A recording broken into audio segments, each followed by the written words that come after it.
सांगली महापालिका निवडणुकीसाठी आता उमेदवारांनी अर्ज दाखल होऊ लागले आहेत. भाजपात काँग्रेस, राष्ट्रवादी, शिवसेना, शिंदे गट अशा सर्वच पक्षातल्या इच्छुक उमेदवारांकडून आपली उमेदवारी दाखल करण्यात येत आहे. अद्याप कोणत्याही पक्षाकडून उमेदवारी अंतिम झालेली नाही. मात्र पक्षाकडून अर्ज दाखल करण्याच्या सूचना देण्यात आल्यानंतर उमेदवाराकडून आता आपली उमेदवारी दाखल करण्यात येत आहे.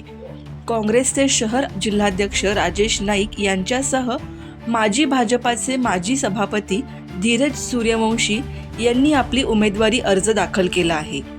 तर आज दुपारपर्यंत आघाडीतील जागा वाटपाचा तिढा सोडून काँग्रेस आघाडीच्या उमेदवारांची यादी जाहीर होईल, अशी माहिती काँग्रेस शहर जिल्हाध्यक्ष राजेश नाईक यांनी दिली आहे. आज माझा उमेदवारी अर्ज मी भरलेला आहे.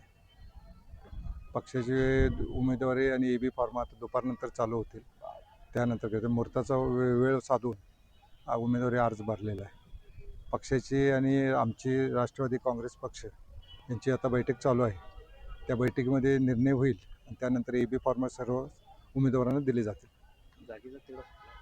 जागेचा तिढा 100% सुटलेला आहे आणि चांगलं वातावरण आहे, रिस्पॉन्स चांगला आहे. कुठल्याही पद्धतीने अडचण येणार नाही.